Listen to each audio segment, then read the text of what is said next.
সকালবেলা আমাদের পটল খেতে এসেছিলাম, পটল ক্ষেত।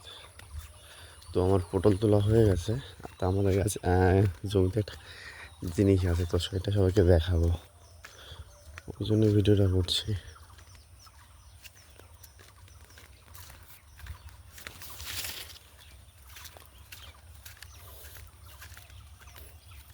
এই দেখো,